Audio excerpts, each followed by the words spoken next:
लोगोफोर खुलुमबाय नोंथांमोनखौ बयखौबो बरायबाय। दिनै जों मोनसे दुखुनांथाव खौरां फोसावनो लादों। बे दुखुनांथाव खौराङानो जाहैबाय बर' हारिनि मुंदांखा एक्टर फेस्ला दिन्थिगिरि रामसिं गेटला बिथाङा बे बुहुमाव गैलिया। बे मोनसे जोबोद दुखुनांथाव खौरां। बिथाङा दाख्लै साननैसो सान सिगांसो जोबोर मोजाङै दंमोन। आं मानसिखौ बिदि जागोन होननानै सानाखैमोन। नाथाय बिथाङा हरखाबै बे बुहुमनिफ्राय आनज्रायलांबाय। बे बुहुमाव गैलिया बिथाङा। आरो बे खौरांखौ खोनानानै जोंनि गोसोआ गोबां दुखु मोनदों। बर' रायजो राजाफ्रा गोबां दुखु मोनदों। जोबोद दुखुनांथाव खौरां बे मोनसे। दिनै दानि बेलासियावसो बे खौरांखौ मोनदों। नोंथांमोना खोनादोंना? आंनि भइसखौ खोन्थाहरबानो जाबाय खोनादोंना खोनायाखै। मानोना आं माइक सोदों, माइक सोबाथाय आं खोनागोन ना खोनाया मिथियाना। खनसे खोनादोंबा खोनादों होननानै खनसे खोन्थाहरदो अननानै। दे खोनादोंबा जों होनबा बेखेवनोसै। मोनसे दुखुनांथाव आरो सोमोनांथाव खौरां सफैदों। बे खौराङानो जाहैबाय बर' हारिनि मुंदांखा फेस्ला दिन्थिगिरि एक्टर रामसिं गेटला बिथाङा बे बुहुमाव गैलिया। बे मोनसे जोबोद दुखुनांथाव खौरां। आं बे निउसखौ मोननानै सोमोनांथाव माने आसरित जादों आङो, आसरित। एफाग्राब मोजां दाखालि बावैसो मोनसे सावथुननि शुटिं खालामगासिनो दंमोन ओरै टंला साइडखैजा, रौता साइडखैजा। नाथाय दिनै 4 जुलाइ 2022 समबारखालि बे दुखुनांथाव खौरांखौ मोननानै सोमखिखांदों जोङो। बे लिरनाय बायदिब्ला बर' सावथुन मुलुगनि मुंदांखा फेस्ला फावखुंग्रि रामसिं गेटलाया दिनै मोनाबिलिनि 6 रिंगासो समाव हरखाबै रुंसारि जाबाय। मिथिनो मोननाय बायदिब्ला फेस्ला फावखुंगुर रामसिं गेटलाया मैया मोनाबिलिनिफ्रायनो गोब्राब लोमजानानै जिउनि जोबथा बुब्लियाव जुजिनानै दंमोन। नाथाय गोबां नाजासेयावबो दिनै मोनाबिलिनि 6 रिंगासो समाव हरखाब गावनि न'खर आरो बे संसारखौ अबथिरायै नागारलाङो। बिथांनि रुंसारि जानाया बर' सावथुन मुलुगनि सुख'हायै खहा जानायजों लोगोसे बिथांनिसिम गोथौयै दुखु मोननाय फोरमायदों। बे मोनसे जोबोद दुखुनांथाव खौरां। नोंथांमोना बेनि सायाव मा बुंनो सानो? दसे रायलायनानै जों लाइभखौ फोजोबनोसै। बांद्राय गोबाव खालामनो सानाखै आंबो लाइभखौ, मानोना बे मोनसे जोबोद दुखुनांथाव खौरां। बे खौरांखौ नोंथांमोना सोरबा सोरबा सहरगासिनोमोन आंनि वाट्सएपाव, बेनिखायनो आं लाबोनाय जादों। नोंथांमोना बे दुखुनांथाव खौरांखौ खोनानानै माबायदि मोनखो खनसे खोन्थाहरबानो जाबाय। डक्टर नार्जारी खोनादों आदा बुंदोल' मोजां मा जादों। बेनो डक्टर नार्जारी, बे बिथाङा गैला, रामसिं गेटला बिथाङा गैला। बिथाङा मुंदांखा, गोदोनिफ्रायनो मुंदांखा, जों उन्दैनिफ्रायनो मुंदांखामोन। मा जामारदों आदा केडि? बिथाङा लोमजागासिनो दंमोन जाहैबाय मैयानिफ्रायनो। हरखाबै माने सिगांनिफ्रायनो लोमजागासिनो दंमोन जाहैबाय। नाथाय दिनै अराय समनि थाखाय बे बुहुमखौ नागारलांबाय। मानोना मोजाङै नायजानो हायाखैबो जानो हागौ, मानोना रांनि आंखालबो जानो हागौ। न'खरावबो एसे एफाग्राब गैया होननानै जों खोनानो मोन्दों। आरो बर' सावथुन मुलुगावथ' एफाग्राब बिदि फैसा मोना। बेनिखायनो बे जाथाया जादोंबो जानो हागौ। नाथाय बे मोनसे जोबोद दुखुनांथाव खौरां। दा नोंथांमोना बेनि सायाव मा बुंनो सानो फंनैसो बुंबानो जाबाय। माइनि फट' बेनो जाहैबाय फट'आ, बे सावगारिनि फट'आनो जाहैबाय रामसिं गेटला बिथाङानो थैबाय बा रुंसारि जाबाय दिनै मोनाबिलिनि 6 रिंगायाव। जोबोद दुखु मोनबाय आदा महिमा बसुमतारी। औ जोबोद दुखुनांथाव। अर्जुन नार्जारी कल खालामलाय। अर्जुन नार्जारी कल खालामनाया आंना मबाइला गंसेल'। दुखु मोनदों आदा। औ दुखु मोनखागोन बिजय सरगियारि। सिटु बर'। औ मोजाङानो, जेनेबा जोबोद दुखुनांथाव खौरां बियो। आंना खबरा मोजाङानो। आरो बे खौरांखौ खोनानानै आंना खबरा बांद्राय मोजां नंला। दानि बावैसो मोजांमोन, एसे मोजां खौरां मोन्दोंमोन। नाथाय हरखाबै बे खौरांखौ मोननानै आसरित मोनदों आङो। MB ब्लग्स, बेनो बेस्ट एक्टिं खालामोमोन आदा। औ बिथांना बेस्ट जायोमोन। फुजा ब्रह्म, आदा रामसिंनि जिउमाया सोरगोआव आलो गोजोनै जायगा मोन्थों, गोजोननाय थाबाय। बड' सावगारि, मा जादोंमोन आदा? मानसिया लोमजादोंमोन जाहैबाय बड' सावगारि। बिथाङा मैयानिफ्रायनो लोमजागासिनो दंमोन जाहैबाय आरो बेनि सिगांबो लोमजागासिनो दंखायोमोन। नाथाय दिनै हरखाबै बेलासिनि 6 रिंगासोआव रुंसार जाबाय होननानै जों खोनादों। अल इन्डिया स्टेटास, दाखालिसो बड' शर्ट मुभि शुटिं खालामदोंमोन बे। औ अल इन्डिया स्टेटास, औ दाखालि बावैसो नैबे उदालगुरि डिस्ट्रिक्टआव शुटिं खालामहैगासिनो दंमोन गेम्बुमोनजों। गेम्बु जायबा बर'नि मुंदांखा एक्टर बा फेस्ला दिन्थिगिरि, बिथांमोनजों माने शुटिं खालामगासिनो दंमोन। बलराम नार्जारी दाखालिसो शुटिं जादोंमोन माथो। औ बलराम नार्जारी बिथाङा दाखालिसो शुटिं खालामदोंमोन। अलंबार गेमिं दुखुनांथाव आदा राजिब बसुमतारी दुखु मोनदों सानसुमि मा जायगानिमोन बियो बिथाङा जाहैबाय क'क्राझार डिस्ट्रिक्टनि रामसिं गेदला बिथाङा जाहैबाय क'क्राझार डिस्ट्रिक्टनि जायगानि मुंखौ आं मिथिया जायखिया सेरफांगुरि ओनसोलनि आरो ओमफ्राय बांद्राय लोङो नालाय आदायाबो जौखौ गारा जेबद' मिथिया लोंना लोङा बेखौ जों मिथिया जायखिया लोंनायनिफ्राय जादों होननानै जों खोनायाखै लोमजानायनिफ्राय जादों होनना खोनादों बिबास नार्जारि खोनाना दुखु मोनबायलै आदा औ गोबां दुखुनांथाव एस बसुमतारी इउटुब चेनेल मा जायामोन जानाया लोमजादोंमोन जाहैबाय ओमफ्राय हरखाबै दिनै बेलासिनि 6 रिंगायाव रुंसार जाबाय जाथाया मा जामारदोंमोन जाथाया लोमजागासिनो दंमोन सिगांनिफ्रायनो नोंथांमोना खोनादों जानो हागौ सिगांनिफ्रायनो लोमजागासिनो दंमोन जाहैबाय जानो हागौ बिथांमोना रांनि आंखालाव मोजाङै नायजानो हायाखैमोन बेरामखौ बेनि थाखायनो बे जाथाया जाबाय नाथाय बेखौ आं रोखायै बुंनो हाया बेखौ आं माने सानना लादोंसो आरोना मानोना बर' एक्टरफोराबो एफाग्राब रां मोना रांखावरिनि आंखाल जायो हेमन्त गोरा ब्रह्म मा जाना थैखो दा बिदिनो लोमजानानै थैदों होननानै खोनादों बिथाङा लोमजागासिनो दंमोन सिगांनिफ्रायनो बिष्णु खाख्लारि बिकेआबा मा जायो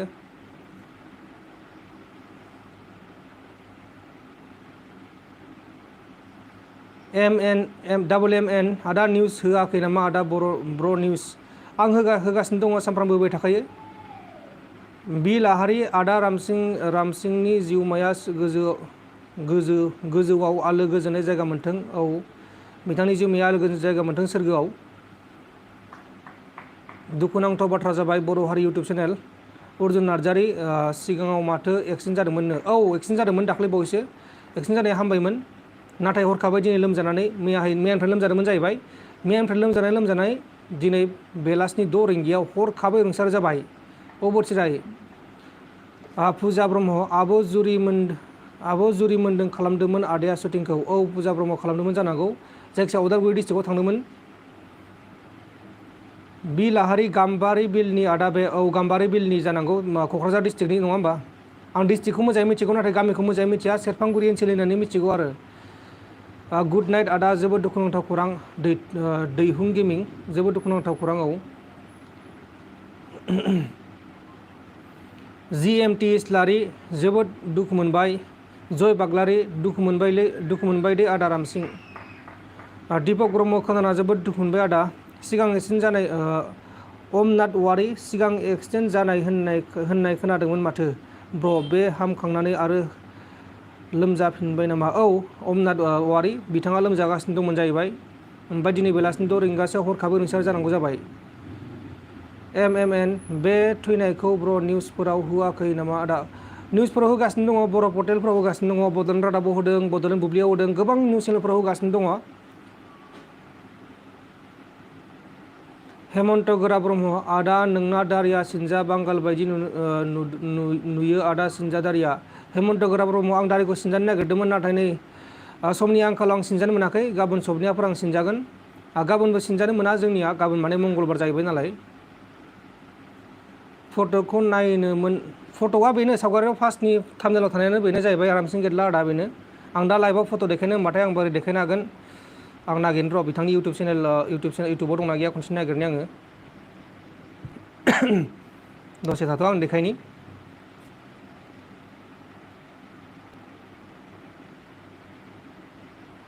दसे थाथ'बानो जाबाय नोंथांमोना थांथ'नाङा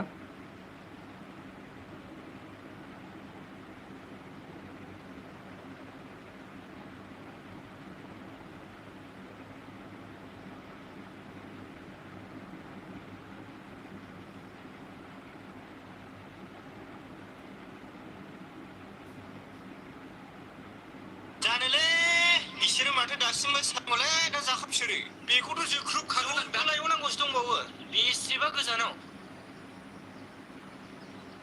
आच्छा सानैया गैयाब्ला दा खाजिखौ अहाय एवजाहैनांगौ नै बेनो जाबाय नै नायबानो जाबाय दै लायनोल'सो नुदोंना नुवाखैबा ओइ बे गोथां गाननाया बानायसो मोनबायना जेबो थाल लायालै बिसोरो र' एसे मोजाङै देखायनि आं फैबानो जाबायना जायाबा जायासै थाब खबर होफैबानो जायोना जों सानैजों जाहैगोन जाहैयाबा माथो नांलायलालै बिसोरखौ मोजाङै नुवाखै माने मबाइला माबादोंना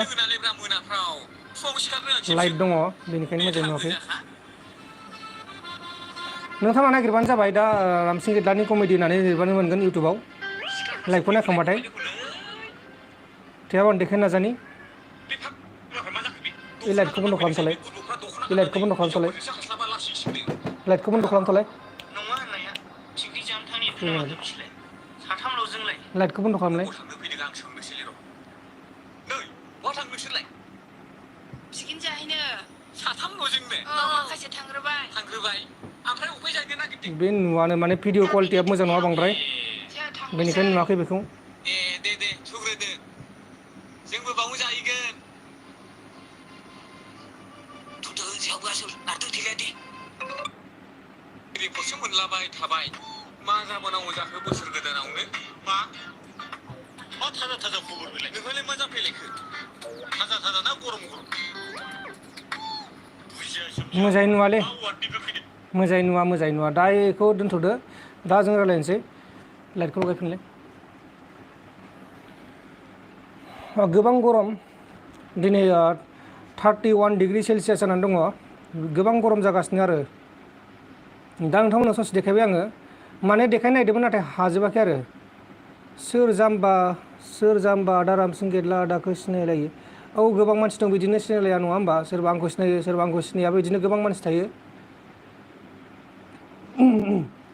सोरबा आरो बर' फिल्म नायबाय थायोना बेखायनो माने सिनाया आरोना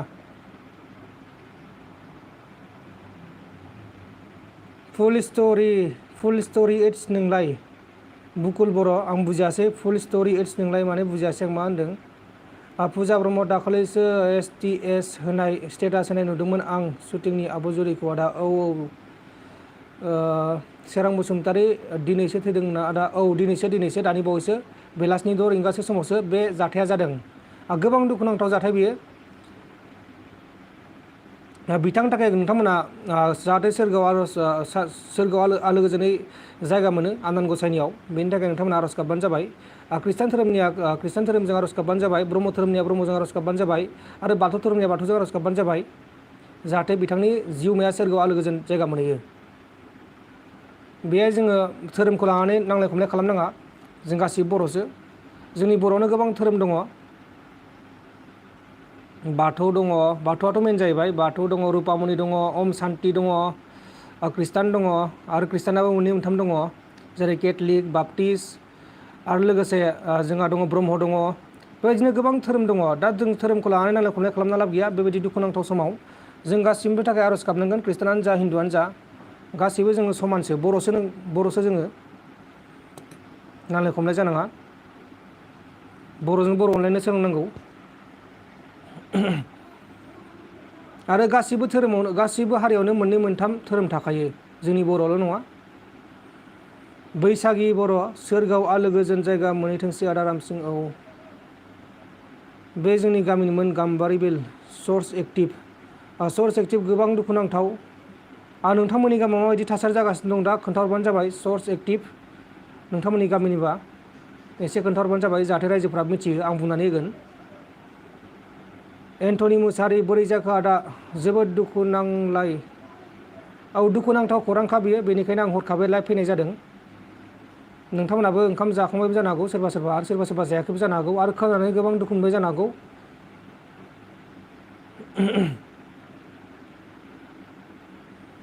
बिक्रम बर' माबोरै जाखो आदा बिदिनो लोमजादोंमोन जाहैबाय बेराम जादोंमोन जाहैबाय हरखाबै बेराम जानायनि जाहोनाव बे जाथाया जादों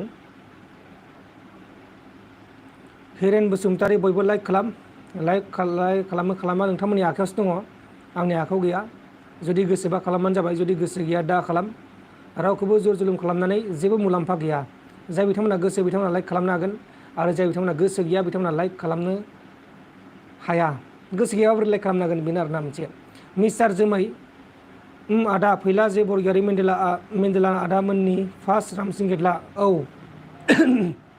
मेन्देला मोननिबो सिगां फैला मोननिबो सिगां बिथाङा जाबाय साम' जायबा मस्क'नो साम' बिथांमोनजोंनो समान फैनायमोन सावथुन मुलुगाव बिथांमोना गोदोनि पुराना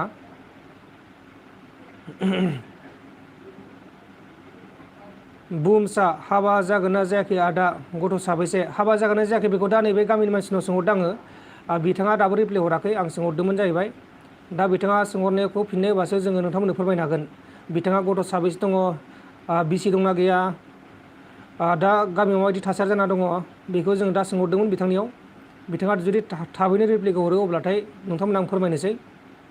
जाथि बसुमतारी दुखु मोनबाय आदा रामसिं सोरगोआव आलो गोजोन जायगा मोनथोंसै। रैमिनि नार्जारी दुखु मोनबाय।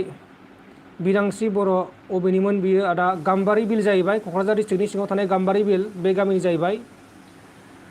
रबि नार्जारी प्रडाक्शन आदा रामसिं गितलिया मानो बिदि जाखो जोबोद दुखुनांथाव बे मोनसे।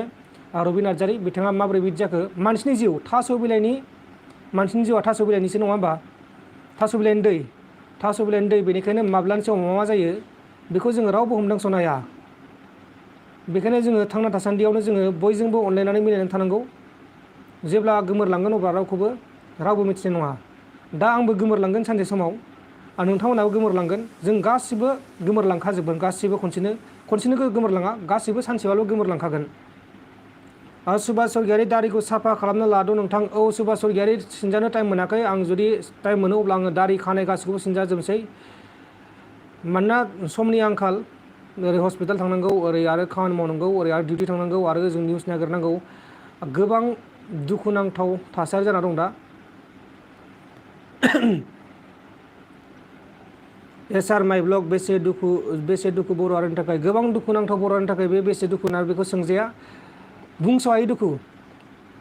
मानोना बिथाङा गोदोनिफ्रायनो जोंनि आबौ आबैमोननि समावनो बिथाङा आबौमोननि समाव नङा देसुन जोंहा आयंमोननि समाव सिनेमायाव जों नुयोमोन बिथांमोननि फिल्मखौ जों उन्दै उन्दैबाथाय जेब्ला जों मावजार गावोमोन पिस्तल गावोमोन बिमा बिफाजों खिथु खिथु थांफानानै बे समाव जों फिल्माव नुयोमोन सिनेमा हलफोराव। फुंखा ब्रह्म ब्र' गुवाहाटियाव बोथोरा बोरै गोबां गरम बोथोर दा मा होनबावनो गोलोमलाजोबो। फुंनि माबानिफ्रायनो आठटानिफ्रायनो फुंनि 8टा नङा फुंनि 7 बाजि 6 बाजिनिफ्रायनो सान्दुङा टिं टिं मा होनबावनो। सनामिका मुसाहारि मा जाना थैखो आदा बिथाङा हरखाबै रुंसारि जादों। बिथाङा लोमजादोंमोन जाहैबाय आरो बेनि सिगांबो दाखालि साननैसो सान सिगांबो बिथाङा जाब्रबथाय जादोंमोन। जाब्रबथायाव बिथाङा गोबां दुखु मोनदोंमोन माने जोखोम जादोंमोन। बे जोखोम जानायदों आरो मैयानिफ्राय लोमजागासिनो दंमोन जाहैबाय। ओमफ्राय दिनै मोनाबिलिनि 6 रिंगायाव बे जाथाया जादों।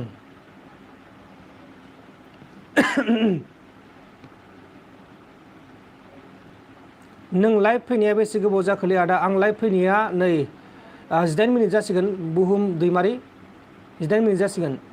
बिलिफां सरगियारि जोबोद दुखु मोनबायलै नोंथाङा मोजांथारमोन मानसिया। औ बिथाङा जोबोर मोजांमोन बिथाङा जोबोर फेस्ला खालामनो रोंगौमोन आरो बिथाङा बेबायदि गोरा राव बुङामोन। इन्टारभिउ लाबाबो बिथाङा मिनिहोनो नाजायोमोन मानसिफोरखौ आरो जों मिनियोमोन। बुकुल बर' फुल स्ट'रि बुंलाय आदा फुल स्ट'रिया बेनो जाहैबाय बिथाङा दाखालि बावैसो शुटिं खालामगासिनो दंमोन उदालगुरि डिस्ट्रिक्टआव। ओमफ्राय मैयानिफ्राय लोमजादोंमोन जाहैबाय मैया न'आवनो दंमोन जाहैबाय मानसिया मैयानिफ्राय लोमजागासिनो दंमोन। लोमजायै दिनै बेलासिनि 6 रिंगासोआव बिथाङा बे बुहुमखौ नागारलांबाय। बेनो फुल स्ट'रिया बेनो आरो बेनि सिगाङाव बिथाङा जाब्रबथाय जादोंमोन जाब्रबथायजोंबो एसे जोखोम जादोंमोन। नाथाय बिथांनि शुटिंआ जोबदोंना जोबाखै बेखौ जों बुंनो हाला जोबसिगौमोन जानो हागौ नाथाय माब्ला माने बे फिल्मखौ दासिमबो नुथाराखै आरो ना जोबाबो जानो हागौ जोबाखैबो जानो हागौ बेखौ जों रोखायै मिथिनो मोनाखै। मानसिफ्रा मोनसे बाथ्राखौनो सोंगासिनो दङ मा जाना थैखो आं बेखौनो फोरमायगासिनो दङ। जाना थैनाया जाहैबाय बेराम माने लोमजादोंमोन जाहैबाय।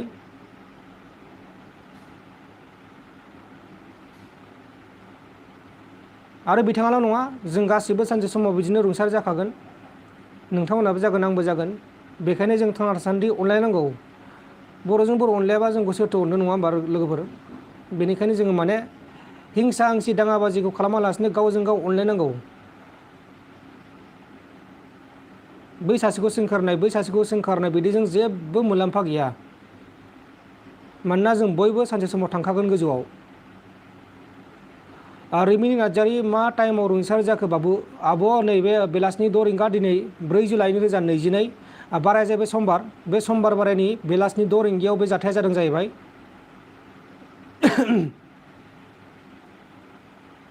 बिरखां ब्रह्म बिथां फाव बेसे पारफेक्ट खामोन सोरगोआव आलो गोजोन मोनथोंसै। अलंबार गेमिं गुड नाइटलै आंहा अलंबार गेमिं गुड नाइट। बुहुम दैमारि फरम डिस्ट्रिक्ट सालबारि थाइगाबारि आदा गोजोननाय थाबाय बुहुम दैमारि।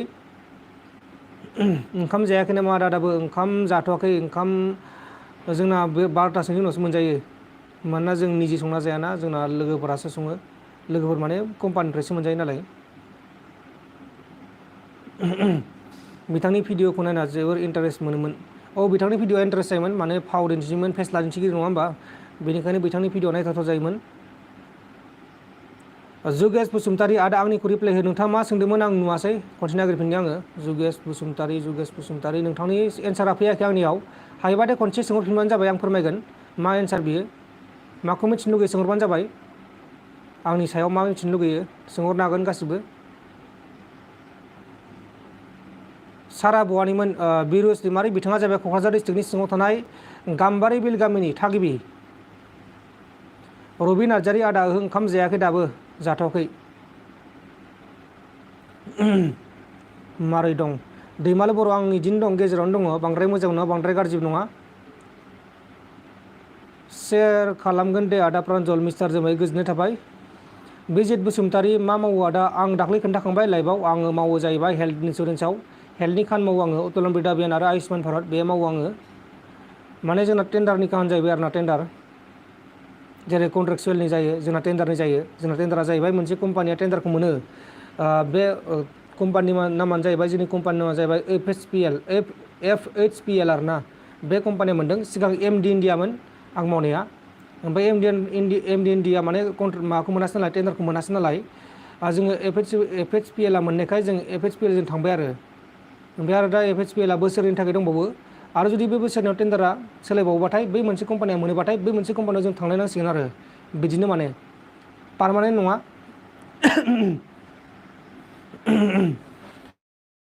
थैखो आदा बिथाङा लोमजानानै थैदों होनना खोनादों रिन्दाव स्वर्गियारि नोंनि बेस्ट हिर'मोन बिथाङा आंनि नङा नोंथां माबायदि लिरदों आं रिन्दाव स्वर्गियारि आंनि बेस्ट हिर'मोन बिथाङा औ बयनिबो बेस्ट बिथाङा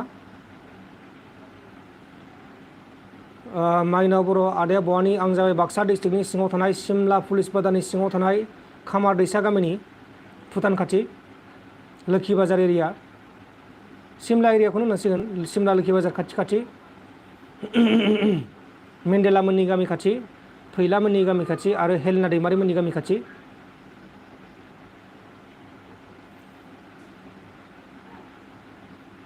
जि जापेद नार्जारि आदाया आर्मि नामा आदाया आर्मि आं आर्मि नङा आंखौ आर्मियाव जानो होयोमोन नाथाय आं आर्मि जानो गोसो गैया मानोना न'आव आं फिसाला सासेल' बेखायनो माने आर्मियाव थांनो बानानै थाङासै आरो नङाबाथाय सिगाङाव जों खारोमोन बेखायनो जोंना एसे बडि सडि दं आरो दा खिन्थु जायै पेटला जागासिनो दं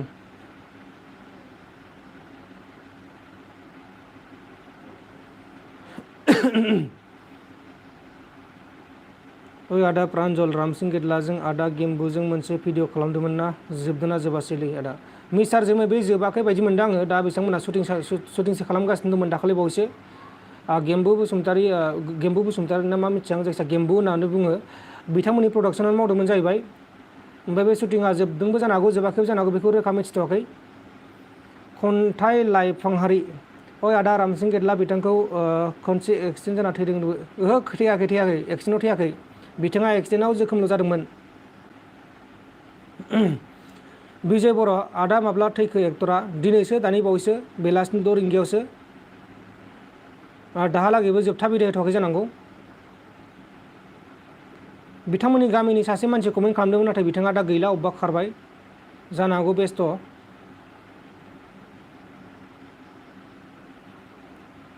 थानेस्वर नार्जारि जै बर' हारिनि थाखाय जोबोद दुखुनांथाव आदा औ बे फिपार बर' जिम थांफिनदो आदा जिम थांफिननो गोसो जायो नाथाय जिम थांनोबो समानो गैया दारि खानाय सिनजानो सम मोननो नागिरा जोङो गोबां खामानि मावनांगौ जायो गाव गावनि उदैनि थाखाय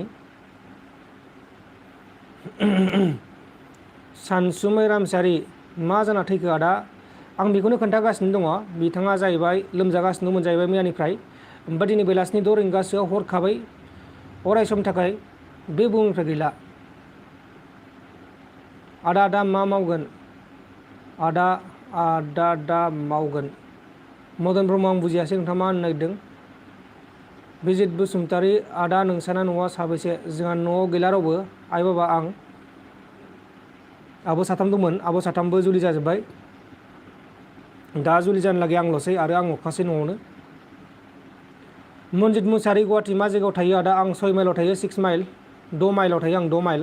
नैबे ओरै दिसपुर खाथि जाहैबाय आरो ओजों खानापारा खाथि जाहैबाय आरो ओजों बेलतला खाथि जाहैबाय। बे गेजेरावनो थायो आङो। बाजै हटेल दंना 6 माइलाव मोनसे, बे बाजै हटेलनि खाथियावनो थायो आङो। बाजै हटेला जाहैबाय क'क्राझारनि मालिकानो आरो क'क्राझारनि बिगोमायानो बे होफैदों। अमर लाइफस्टाइल दारिया बारा लावबायलै हानाला। अमर लाइफस्टाइल आं हाखानो नागिरदों। बुम दैमारि मा ओंख्रि जाखो? ओंखाम मोनजाथ'वाखै फंबाय। ओंखामखौ मोनजाबाथाय खोन्थानो हागौमोन, नाथाय दा मोनजाथ'वाखै। अब्ला लोगोफोर जों दा खौरांखौ फोसावखांबाय आरो जोंना टाइमाबो नै 25 मिनिट जाबाय आरो आंहाबो माखासे खामानि दं, बेखौ आं मावनांसिगोन। अब्ला नोंथांमोना शेयार खालामबानो जाबाय भिडिअखौ आरो जाय जाय बिथांमोना लाइक खालामगासिनो दं खालामबानो जाबाय आरो जाय जाय बिथांमोना साबस्क्राइब खालामदों खालामबानो जाबाय, खालामनो हागोन। आरो जोबोद दुखुनांथाव खौरां बेयो जोंनि बर' हारिनि थाखाय। बेखौ आं गोबां दुखु मोनदों खोनानानै आरो नोंथांमोनाबो दुखु मोनदों जानो हागौ आरो गोबां दुखु मोनखागोन, मानोना बिथांखौ बयबो सिनायोमोन। पुर्नु हाबा जादो आदा दे। औ हाबाखौ जानांसिगोन थाबैनो, बोसोरबाफोरनि उनाव। तुलसि नार्जारि बहा दं आदा? आं गुवाहाटियाव दङ, जोंनि बे कम्पानियावनो दङ। सानसुमा ब्रह्म आं नोंसिनिखौ थांखांबाय। सानसुमा ब्रह्म औ जोंनिखिजा फैबाय थायो मानसिफोरा, एकदमबारे बाइक साख'लाबायना फैयो। जोंना भुटान खाथि जाहैबाय नालाय बेबायदिनो गोबां जाब्रबथाय जानानै थैयो। मैयाबो जाब्रबथाय जादों भुटाननि गारिजों जोंनि जायगायाव खामार दैसायाव दलं खाथियाव। बिसोरो भुटानाव बेरायनो थांबाय, भुटानाव बेरायनो थाङो कलेजनिफ्राय, ओरै बजालि कलेजनिफ्राय, पाठशालाफोरनिफ्राय, बरमाफोरनिफ्राय गोबां सेंग्रा थिफुलाफोरा बाइक साख'लाङो। ओजों भुटानाव थांबाय, बियार लोंहैबाय, जुमाय लोंहैबाय, बाथोन जाहैबाय, माबा माबि जानानै फैबाय, साख'बोबाय, ओमफ्राय नैबे एक्सिडेन्ट जाफैबाय आरोना। बादाबाबो लाया माने मानिया। बेबायदिनो गोबां बिदि जाथाय जायो। गावबा गाव न'आव लोंबानो जायो, बेबायदि गोजान जायगायाव फैनानै आरो लोंफैबावोसो, बिदिनो बेबायदि जाथाय जायो। बे मोनसे दुखुनांथाव जाथाय, बे मोनसे जोंनि खिजानि जाथाया जाबाय थायो। बे बोसोरसेयाव जोंनि बर' सेंग्रा जोंनि खिजाना 10 जननिबो बांसिन थैयो, 7 जननिबो बांसिन थैयो बर' सेंग्राफोरा। मिस्टार जोमै माब्लाबा लोगो हमगोन आदा नोंखौ। जागोन लोगो हमबानो जाबाय। अब्ला गुड नाइट लोगोफोर, गुड नाइट, बाय बाय, गोजोन्थों, एसेनोसै। जै बर' हारिनि। दोनथ'नोसै लोगोफोर, दा आं कमेन्ट रिप्लाइ खालामना ला, दोनथ'नोसै, बाय बाय, गुड नाइट, एसेनोसै, गोजोन्थों, जै बर' हारिनि।